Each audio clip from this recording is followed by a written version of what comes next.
നമസ്കാരം, എന്റർടൈൻമെന്റ് കീഴിലേക്ക് എല്ലാവർക്കും സ്വാഗതം. യെസ്, എന്റർടൈൻമെന്റ് കിഴി എപ്പിസോഡാണ്. ഒരുപാട് അപ്ഡേറ്റ്സുകളുടെല്ലാം കീഴിക്കത്തിൻ്റെ കീഴിലേക്ക് പോവാം. യെസ്, ഭയങ്കര മഴയാണ്, എല്ലായിടത്തും നല്ല മഴയാണെന്നുള്ളത് തന്നെയാണ് കേട്ടത്. സംഭവം എല്ലാവരും ശ്രദ്ധിക്കുക. പ്രത്യേക അഭ്യർത്ഥന പ്രകാരം നമുക്ക് വേണ്ടി കുറച്ച് സമയത്തേക്ക് മഴ മാറി വന്നിട്ടുണ്ട്. അതെ, എന്താണെങ്കിലും ഇന്നും വീഡിയോ ഇടാൻ പറ്റില്ല എന്നുള്ളതാണ് ഞങ്ങൾ സത്യമായിട്ട് രാവിലെ എണീറ്റപ്പോൾ അതാ വിചാരിച്ചു കേട്ടോ, അഞ്ചാതി മഴയായിരുന്നു. ഭയങ്കരം. എന്താണെങ്കിലും കിഴി എപ്പിസോഡിലേക്ക് പോവാം. യെസ്, ഇവിടെയും മഴയാണ്. കിഴി ഇങ്ങനെ പെയ്യും. കണ്ടമാനമുണ്ട്. 2 ദിവസത്തെ ഗ്യാപ്പ് എന്ന് പറഞ്ഞാൽ അതൊരു വലിയ ഗ്യാപ്പാണ്. ഓക്കെ, എന്താണ് മത്സരത്തിന്റെ അജണ്ട? മത്സരിക്കണം. സ്റ്റാർട്ട് ചെയ്യുമല്ലേ, മലയാളത്തിൽ തുടങ്ങാം. ഓക്കെ. മലയാളം ഏറ്റവും കൂടുതൽ കിട്ടുന്നവർ വിജയിക്കും. യെസ്. വാ, ടൈല് ഹെഡ് തുടങ്ങാം. ഓ ഓ ടോസ് പോയതിന്റെ ആ ഒരു വിഷമം ആ വെള്ളിയിൽ കണ്ടതേ. എന്തോ ഫസ്റ്റ് വൺ. വ്യസന സമേതം ബന്ധുമിത്രാദികൾ. ഞാൻ വിചാരിച്ചു നീ എന്റെ പേര് പറയുമ്പോൾ വ്യസന സമേതം. First one. അപ്പോൾ ഒന്നായിട്ടോ. ഓ, വ്യസന സമേതം ബന്ധുമിത്രാദികൾ എന്ന സിനിമയുടെ റിലീസ് ഡേറ്റ് പ്രഖ്യാപിച്ചിട്ടുണ്ട്. സിനിമ റിലീസിനെത്തുന്നത് ജൂൺ 13. ഓക്കെ. അനശ്വര രാജൻ പ്രധാന വേഷത്തിലെത്തുന്ന സിനിമയാണ് കേട്ടോ. സിനിമ സംവിധാനം ചെയ്തിരിക്കുന്നത് പിന്നെ എഴുതിയിരിക്കുന്നതും വിപിൻ. യെസ്, വിപിൻ. യെസ്, വിപിൻ. വിപിൻ ദാസ് ആണ് പ്രൊഡക്ഷൻ. അതെ. ഓക്കെ. ആ വിപിൻ്റെ ഉള്ളത് കൊണ്ടാണ് എനിക്ക് ഡൗട്ട്, ഏത് വിപിനാണെന്ന്. അടുത്തത് കുബേര. ഏ കുബേര സിനിമയുടെ എന്തോ ഒരു സംഭവം 4-5 വരുന്നുണ്ട്. ട്രാൻസ് ഓഫ് കുബേര എന്നാണ് പറഞ്ഞത്. കുബേരയിലേക്ക് ധനുഷ് മാറുന്നതിനെ കുറിച്ച് വല്ല വീഡിയോയോ ആണോ അറിഞ്ഞൂടാ. പിച്ചക്കാരനിൽ നിന്ന് അതിനിപ്പോ ഗ്രേറ്റ് ഒന്നുമില്ല, അത് വായിച്ചാൽ മനസ്സിലാവും. പക്ഷെ എനിക്ക് മനസ്സിലായിട്ടുണ്ടായിരുന്നില്ല. പൊട്ടന്മാർക്ക് മനസ്സിലാവില്ല, ബുദ്ധിയുള്ളവർക്ക് മനസ്സിലാവുന്നില്ലേ? ഓക്കെ. അടുത്തത് കാട്ടാളൻ. അപ്പടി പോടെ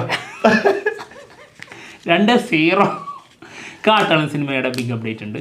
കാട്ടാളൻ നമ്മുടെ ക്യൂബ്സ് എൻ്റർടൈൻമെൻറ്റ്സ് നിർമ്മിക്കുന്ന സിനിമയുണ്ടോ. മാർക്കോ എന്ന സിനിമയ്ക്ക് ശേഷം വരുന്ന സിനിമ. പെപ്പയാണ് ഇതിൽ നായകനാവുന്നത്.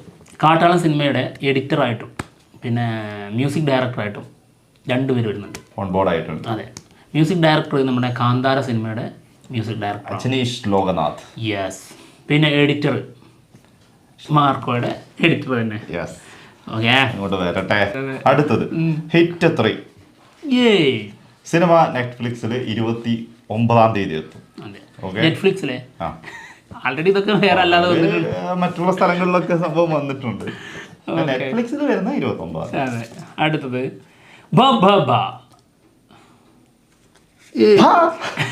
മൂന്നാമത്തെ ധനഞ്ജയ് ശങ്കർ സംവിധാനം ചെയ്യുന്ന സിനിമയുണ്ടോ. 3-0. നമ്മുടെ ദിലീപ് നായകനാവുന്ന സിനിമയാണ്. ആളുടെ ഒരു ന്യൂ ലുക്ക്, അതായത് ഒരു പുതിയ പരിപാടിയുണ്ടോ. അതിൽ ലുക്ക് ടോട്ടലി ഡിഫറെൻ്റാണ്. നമ്മള് ഇപ്പം പ്രിൻസ് ആൻഡ് ഫാമിലി കണ്ട ആ ഒരു ഇതിന്നൊക്കെ മാറിയിട്ട് ഇത് കണ്ട മനസ്സിലാവുന്റെ 2 പോസ്റ്റർ കിടിലം പോസ്റ്റർ. അതെ, ലുക്ക് കൊണ്ട് സൂപ്പറായിരുന്നു. ഒന്ന് ജീപ്പിന്റെ മുകളിൽ ഇരുന്ന് ചെയ്തിട്ടുള്ളത്. ഇപ്പൊ ഇത് വേറൊരു സാധനം. അതായത് അതിലൊക്കെ സോങ്ങിന്റെ ആണോ എന്നൊരു സംശയം. ആണോ? ഈ മുഖത്ത്, അതായത് മേക്കപ്പിലൊക്കെ ഒരു പ്രത്യേകത ഉണ്ട്. കുറച്ച് ബ്രൗൺ കുറച്ച് കൂടുതൽ കൊടുത്ത് കണ്ണിനൊക്കെ എന്തൊക്കെയോ ചില പ്രത്യേകതകൾ. ഇത് കണ്ടപ്പോൾ ആ പഴയ വളിപ്പ് സംഭവങ്ങളുണ്ടല്ലോ, ഈ മുഖത്ത് ചിരിക്കുമ്പോൾ ഒരു ചമ്മല് വരുന്നുണ്ട്, ഒരു ലാളിയത വരുമായിരുന്നു. എന്താ പറയാ, ജാളിയത. ആ സാധനം ഇതിലില്ല. പക്ക ഇമോഷനായിട്ട് ഫീൽ ചെയ്യുന്നു. അത് മറ്റേ പ്രിൻസ് ആൻഡ് ഫാമിലിയിലാണെങ്കിൽ പോലും ചില സമയങ്ങളിൽ നമുക്കത് ഫീൽ ചെയ്യുന്നു. പക്ഷെ അതിൽ നിന്നൊക്കെ മാറിയിട്ടുള്ള ഒരു സാധനം കേട്ടോ ഇത് പോസ്റ്റർ കണ്ടപ്പോൾ തോന്നിയത്. അത് കൊള്ളാം. എന്തായാലും ജൂലൈ 4-ാം തീയതി എന്തോ ഒരു ബിഗ് അപ്ഡേറ്റ് വരുന്നുണ്ടെന്ന് തന്നെയാണ്. മേജർ അപ്ഡേറ്റ് ആണ് സംഭവം. മിക്കവാറും റിലീസ് ഡേറ്റ് ആയിരിക്കും. സാധാരണ ജൂലൈ 4-നല്ലേ റിലീസ് ചെയ്യാൻ കൊടുക്കാറ്. കാരണം എന്താ അറിയോ, അതായത് ആളുടെ ഭാഗ്യ ദിവസമാണ് ജൂലൈ 4. അടുത്തത് ആലപ്പുഴ ജിംഖാന. ഒരു സമാധാനം. 3-1. ഒടുവിൽ ജൂൺ 5-ന് സിനിമ OTT എത്താണ്, Sony ലിവിൽ.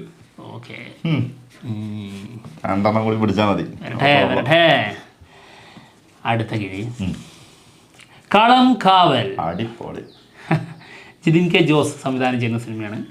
Mammukka നായകനാവുന്ന cinema release date ഏതാണ്ട് ഓഗസ്റ്റ് ലാസ്റ്റിലേക്കായിരിക്കും കേട്ടോ. സംഭവം അതിൻ്റെ ചില വർക്ക് നടക്കാനുണ്ട്. നമുക്ക് 1 മാസം കൂടി കഴിഞ്ഞിട്ടേ വരുള്ളൂ എന്നുള്ളതാണ് കേൾക്കുന്നത്. ഓക്കെ, അടുത്തത് ഞാൻ 4-1 അല്ലേ.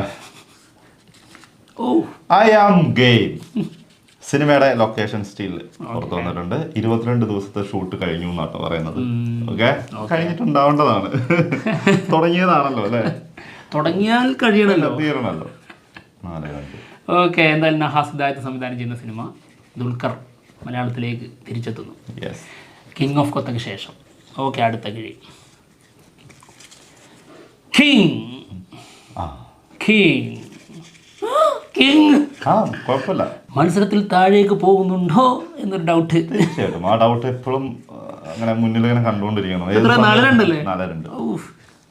ഓക്കെ, കിങ് സിനിമയിൽ നമ്മുടെ രാഘവജ്വൽ ഓൺ ബോർഡ് ആയിട്ടുണ്ടെന്നുള്ളതാണ് കേൾക്കുന്നത്. ഇതിൽ ആരൊക്കെയാണ്? ഇതിന്റെ കാസ്റ്റിംഗ് കേട്ടാൽ ഞെട്ടുന്നാണ് ഇതിന്റെ റിപ്പോർട്ട് വരുന്നത്. അല്ലെങ്കിലും ഞെട്ടണല്ലോ, ഷാറുഖ് ഖാനാണ് 1.5-2 കൊല്ലത്തിന് ശേഷം വരുവാണ്. പക്ഷെ അങ്ങനത്തെ രീതിയിലല്ല അതിന്റെ കാസ്റ്റിംഗ് എന്നാണ് കേൾക്കുന്നത്. സാധാരണ നമ്മുടെ SRKയുടെ സിനിമയുടെ കാസ്റ്റിംഗ് ഇല്ലേ, അതിനേക്കാൾ അപ്പുറം പോകുന്നു. ഗംഭീരമാട്ടെ. അടുത്തത് ജനനായകൻ, മനോജ് വിജയൻ നായകനായ സിനിമ. അതേതാ ജനനായകൻ? പഴയ മലയാളം പടമുണ്ട് ആണല്ലേ, റിലീസിന് വരുന്നു. തള്ളി പിടിച്ച് കൊണ്ടാൻ പറ്റും ഇല്ല, വരും കുറെ കിട്ടിയിട്ടുണ്ടല്ലോ. അതെ, അതാണെങ്കിൽ ജനനായകൻ സിനിമ, അതായത് വിജയ് നായകനാകുന്ന സിനിമയാണ്. സിനിമയില് രേവതി വിജയുടെ അമ്മയായിട്ട് ഉണ്ടാവും എന്നാണ് കേൾക്കുന്നത് കേട്ടോ. കഴിഞ്ഞ ദിവസം ഏതോ ഒരു ഇന്റർവ്യൂല് പറഞ്ഞു എന്ന് പറഞ്ഞ വിജയ് സിനിമ നിർത്താൻ പോകുന്ന പറഞ്ഞപ്പോ ഞാനത് എവിടെയും പറഞ്ഞിട്ടില്ല. അത് നിങ്ങളാണ് ഉണ്ടാക്കിയത്, നിങ്ങളാണ് അത് പറഞ്ഞത് എന്നൊക്കെ പറഞ്ഞു എന്നാണ് പറയുന്നത്. അത് കേട്ടപ്പോ സത്യമായിട്ട് കേട്ടോ ഒരു വൈബ് അങ്ങ് വന്ന്. അങ്ങനെയാണെങ്കിൽ നമുക്ക് പൂജ ഹെഗ്ഡെ ഒന്ന് കാണണം. തീർച്ചയായിട്ടും. ആളെന്താ ലേറ്റസ്റ്റ് ആയിട്ട് ഇന്റർവ്യൂ ഒരുമാതിരി വർത്താനം പറയരുതെന്ന് പറയണം. അത് വിജയ് പറഞ്ഞു തന്നെയല്ലേ പറഞ്ഞു? എനിക്ക് തോന്നുന്നേ ശരിയാവില്ല. മാത്രല്ല ആളുടെ TV ആരോ പോയിട്ട് മറ്റേ അപ്പുറത്തെ പാർട്ടിയിലൊക്കെ പോയി ചേർന്നു. ഇങ്ങനെയാണെങ്കിൽ ഇത് അധികം ഒന്നും നിൽക്കൂല, എണ്ണം കുറയുന്നത്. പ്രേക്ഷകരെ കൂടെ നിൽക്കൂല. കാരണം ആളൊന്ന് സിനിമയിലേക്ക് വരാനേ അവിടെ പോയിട്ട് കൂടി പിടിക്കുന്ന ആളെ സിനിമയിൽ കണ്ട് ഇഷ്ടപ്പെടുന്ന പോലെ അല്ലല്ലോ. അതെ, മറ്റൊരാള് ഇഷ്ടപ്പെടുന്ന ആൾക്കാരുണ്ടാവുമായിരിക്കും, പക്ഷെ എന്നാലും അതെ കൂടുതൽ ആൾക്കാരും. ഓക്കെ, അടുത്ത കിഴി സ്പിരിറ്റ് സിനിമയുടെ ബിഗ് അപ്ഡേറ്റ് ഉണ്ട്. ദീപിക അത് കൊണ്ടങ്ങ് തട്ടിയായിരുന്നല്ലോ, പകരം നമ്മൾ ഒരാളെ കൊണ്ടുവന്നിട്ടുണ്ട്. തൃപ്തി ദിംബ്രി കൊറേ നിർദ്ദേശങ്ങളൊക്കെ വെച്ചു. ആശാൻ പറഞ്ഞു നായികനെ വേറെ ആക്കാന്ന്.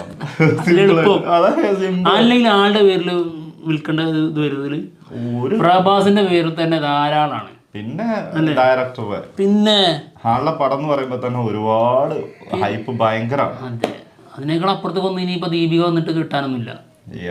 സത്യല്ലേ? സത്യം. അതങ്ങ് പറഞ്ഞതിന് അപ്പുറത്തെ കുതിര, ഇവിടെ അടുത്തൊരു കുതിരേനെ കൊണ്ടുവന്നിട്ടുണ്ട്. എന്തിനു കൊണ്ടു കിട്ടിയതെന്നാവോ? ഇവിടെ ഒരു കുതിര ഉള്ളപ്പോ എന്തിന് മറ്റൊരു കുതിര? കഴുതാണ് ഇവിടെ ഉള്ളത്. അപ്പൊ കുഴപ്പമില്ല. ഇനിയൊരു വിറ്റുണ്ട്, ഈച്ച കണ്ടോണ്ടിരിക്കുകയാണ്. അല്ല, ഈച്ചല്ല, ലവ്ലി. അതില് ഇതിങ്ങനെ വെറുപ്പിച്ചോണ്ടിരിക്കുകയാണ്. അപ്പം ഇവർ തമ്മിലുള്ള റിലേഷൻഷിപ്പ് എന്താണെന്നുള്ളത് ഞങ്ങൾക്ക് മനസ്സിലാവുന്നില്ല. ഫ്രണ്ട്ഷിപ്പാണോ പ്രണയമാണോ? പക്ഷേ ഈ സൗണ്ടും ഇതിൻ്റെ ക്യൂട്ട്നെസ്സും ഒക്കെ മനസ്സിലാവുമ്പോൾ നമുക്ക് ഫീൽ ചെയ്യുന്നത് പ്രണയമാണ് ഇവർ തമ്മിൽ എന്നാണ് തോന്നുക. ഇവരെന്ന് പറയണേ ഈ ഒരു ഈച്ചക്കുട്ടിയും കൂടി, അതായത് ഈച്ച കുഞ്ഞിക്കാല് കാണുമെന്ന് അറിയില്ല, അതുപോലെ ഒരു ഈച്ചയുടെ കുഞ്ഞിക്കാലും കൂടി കണ്ട തികഞ്ഞു. ആ സിറ്റുവേഷനില് അത് കണ്ടോണ്ടിരിക്കുമ്പോ അറിയാതെ നമ്മളെ മനസ്സിൽ എന്റെ ഇനി ഒരു കുഞ്ഞി ഈച്ചേനും കൂടി കാണേണ്ടി വരും. അത് ചിന്തിച്ചു പോയത്. കാരണം അവർ തമ്മിൽ പ്രണയത്തിലായിട്ടേ അജാതി സീനുകളൊക്കെയാണ് അവിടെ കാണിച്ചോണ്ടിരിക്കുന്നത്. പ്രേമം അങ്ങോട്ട് കേറിയിട്ട് അടുത്തത് ഞാൻ ചിരിച്ച് അന്ന്. അപ്പൊ എനിക്ക് പിന്നെ ടിക്കറ്റ് കൊടുത്തത് ഏതാണ്ട് തൃപ്തിയായി, അതായത് നഷ്ടമായില്ല. ആ ഒരു കൗണ്ടർ മതിയായിരുന്നു. അടുത്തത് ജയിലർ 2. അപ്പൊ അതുപോലെ അതാണ് ഇപ്പൊ പറഞ്ഞത്, ഒരു കോർഗേത ഞാൻ ജനിക്കുമെന്നാവോ? ജനിക്കും. എന്താണെങ്കിലും ജയിലർ 2 മലയാളമല്ല. ജയിലർ 2 സിനിമയില് മലയാളിയാണ് വിനായകൻ. വിനായകൻ 2 ദിവസത്തെ ഷൂട്ടിന് ജോയിൻ ചെയ്യും എന്നാണ് കേൾക്കുന്നത് കേട്ടോ. അപ്പോൾ ഒരു ഫ്ലാഷ് ബാക്ക് ഉണ്ടാവില്ലേ? തീർച്ചയായിട്ടും. അങ്ങനെയാണല്ലോ അടുത്ത വില്ലനിലേക്കുള്ള കണക്ഷനിലേക്ക് പോകേണ്ടത്. അല്ലെങ്കിൽ ഇങ്ങനെ വിളിച്ചു പറയുന്നുണ്ടാവും, അതെ അണ്ണാ വന്ന് രക്ഷിക്ക്, അല്ലെങ്കിൽ ഞാനിപ്പോ ഉരുകുന്നു. അയ്യോ സത്യം. അല്ലെങ്കിൽ വിനായകനെ വേണ്ട, ക്യാരക്ടറിനെ കുറിച്ച് പറയുന്നത്, വർമ്മനെ കുറിച്ചാണ്. അപ്പോൾ വർമ്മന്റെ ബോസിന് വർമ്മനെ കൊണ്ടേ കൊടുക്കായിരിക്കും കുപ്പിയില് ഉരുക്കി കയ്യിലെടുത്ത് അത് വർമ്മനാണ്. ഏതായാലും ഓക്കെ, ഇപ്പോഴും ഉണ്ട് ഒരു ഓർലക്സ് കുപ്പിയില് സൂക്ഷിച്ചു വെച്ചിട്ടുണ്ട്. അടുത്ത കിഴി സിക്കന്ദർ. ഇത് ലാസ്റ്റ് കിഴിയാ, അപ്പൊ പിന്നെ മലയാളം അല്ല ഇനി. 4-2 തൂക്കി. സിക്കന്ദർ സിനിമ ഇന്ന്, അതായത് 25-ാം തീയതി OTT റിലീസിനെത്തും. ആരും കണ്ടേക്കരുതേന്ന് മനസ്സിൽ അല്ല, ഒന്ന് കണ്ടേക്ക. എന്തായാലും കാണുന്നത് വളരെ നന്നായിരിക്കും. സൽമാൻ ഖാൻ ഒന്ന് കാണുന്നത് നന്നായിരിക്കും. നല്ല മഴയൊക്കെ പെയ്തുകൊണ്ടിരിക്കുമ്പോ ഫുള്ള് സൗണ്ടില് ടിവിയിലേക്ക് അങ്ങ് കണക്ട് ചെയ്യുക, എന്നിട്ട് മറ്റേ എന്താ കുറച്ച് മിച്ചറൊക്കെ മേടിച്ചിട്ട് ഇരുന്ന് തിന്ന കണ്ടോണ്ടിരിക്കുക, കാണാം, അത്രേ ഉള്ളൂ. വേറെ കൂടുതലൊന്നും അതിനെ കുറിച്ച് ചിന്തിക്കരുത്. അപ്പൊ എന്തായാലും കീഴ് എപ്പിസോഡുകൾ തീർന്നിരിക്കുകയാണ്. മറ്റുള്ള വിശേഷങ്ങളുമായിട്ട് ഉടനെ തന്നെ വരാം. ബൈ. എപ്പോഴും കൊള്ളാം, അതാണ്.